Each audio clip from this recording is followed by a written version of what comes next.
Our programs offer many languages. Please visit suprememastertv.com/schedule. Nos programmes offrent plusieurs langues. Veuillez visiter suprememastertv.com/schedule. Nuestros programas ofrecen varios idiomas. Visite suprememastertv.com/schedule. Naše programy nabízejí více jazyků. Prosím, navštivte suprememastertv.com/schedule.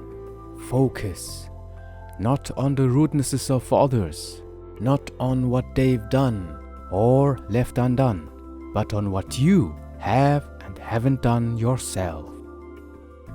Please continue watching to find out more.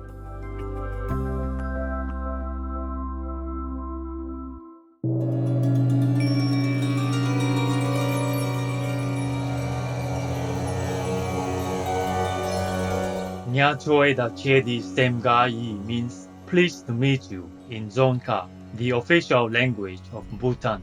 I am Kao Den. The loving and friendly Bhutan people pray to Buddha to uplift you in your spiritual endeavors. May the Buddha's compassion be with you always.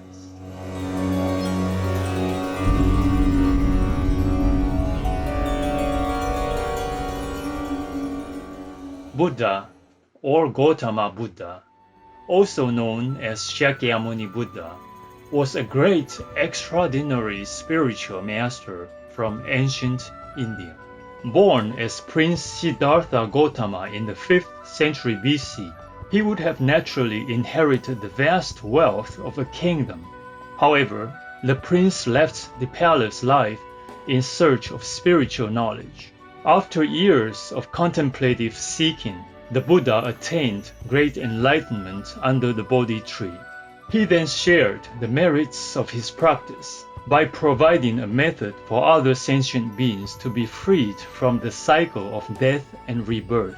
The rich treasury of Buddha's spiritual doctrine on universal truths is studied and revered to this day for its deep wisdom and compassion. Dhammapada means words of doctrine or way of truth in Pali. It is also known as Fa Jui Jing in Chinese, or Dhammapada, Pap Kuk Kyong in Korean, or Keng Phap Ko in Vietnamese. Dhammapada is an anthology of verses spoken by the Buddha on various occasions in response to a certain unique situation. It is one of the most popular and widely read Buddhist scriptures enjoyed by both Buddhists and non-Buddhists. Its original version is in the Khuddaka Nikaya, a Pali canon division of Theravada Buddhism. In total, there are 423 verses in the 26 chapters of the Dhammapada that convey the philosophical and practical foundations of the Buddhist tradition. The verses are mainly presented in pairs, like, for example, grief and suffering against joy, developing the mind instead of ignoring the mental attitude and conduct, virtuousness versus misconduct, and being truthful, not deceitful. The whole purpose is to illustrate the desirable and non-desirable outcomes due to our actions, speech, and thoughts. The objective of the text is to guide one in leading a spiritual life by firstly attaining happiness in this life or in the future lives, and subsequently achieving spiritual liberation, freedom, and absolute peace. We will continue with chapters 3 to 4 of the Dhammapada, Way of Truth.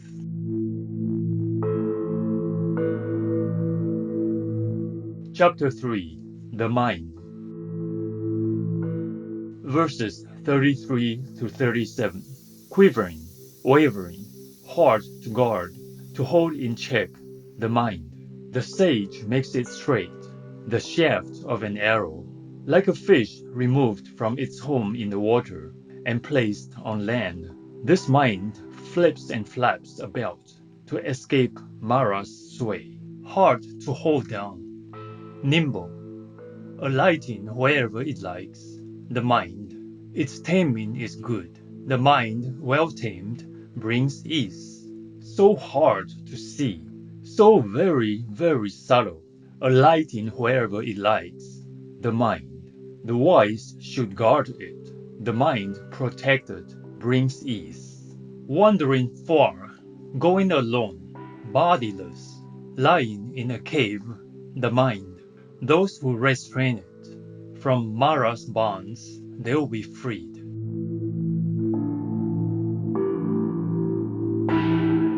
Verse 38. For a person of unsteady mind, not knowing true Dharma, serenity set adrift, discernment doesn't grow full. Verse 39. For a person of unsolvent mind, unassaulted awareness, abandoning merit and evil, wakeful, there is no danger, no fear. Verse 40. Knowing this body is like a clay jar, securing this mind like a fort, attack Mara with the spear of discernment, then guard what's won without settling there, without laying claim. Verse 41. All too soon, this body will lie on the ground, cast off, bereft of consciousness, like a useless scrap of wood. Verses 42 to 43. Whatever an enemy might do to an enemy, or a foe to a foe, the ill-directed mind can do to you even worse. Whatever a mother, father, or other kinsman might do for you, the well-directed mind can do for you even better.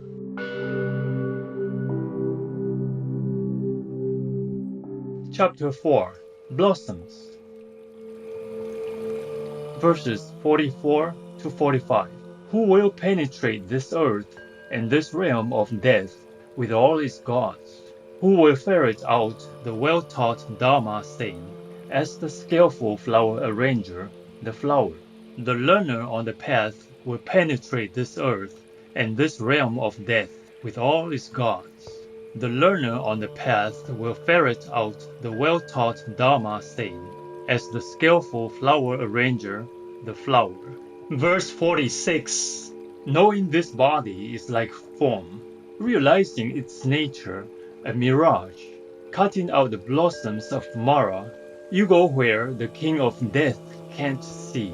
Verses 47 to 48. The man immersed in gathering blossoms, his heart distracted, death sweeps him away, as a great flood, a village asleep. The man immersed in gathering blossoms, his heart distracted, insatiable in sensual pleasures, the end maker holds him under his sway. Verse 49. As a bee, without harming the blossom, its color, its fragrance, takes its nectar and flies away, so should the sage go through a village. Verse 50. Focus not on the rudenesses of others, not on what they've done or left undone, but on what you have and haven't done yourself. Verses 51 to 52. Just like a blossom, bright-colored but scentless, a well-spoken word is fruitless when not carried out. Just like a blossom, bright-colored and full of scent, a well-spoken word is fruitful when well carried out. Verse 53. Just as from a heap of flowers many garland strands can be made, even so one born and mortal should do with what's born and is mortal many a skillful thing. Verses 54 to 56. No flower's scent goes against the wind, not sandalwood, jasmine, tagara, but the scent of the good does go against the wind. The person of integrity wafts a scent in every direction. Sandalwood, tagara, lotus, and jasmine. Among these scents, the scent of virtue is unsurpassed. Next to nothing, this scent, sandalwood, tagara, while the scent of virtuous conduct wafts to the devas, supreme. Verse 57. Those consummate in virtue, dwelling in heedfulness, released through right knowing, Maras can't follow their tracks. Verses 58 to 59. As in a pile of rubbish cast by the side of a highway, a lotus might grow clean-smelling, pleasing the heart. So in the midst of the rubbish like people run of the male and blind, there dazzles with discernment the disciple of the rightly self-awakened one.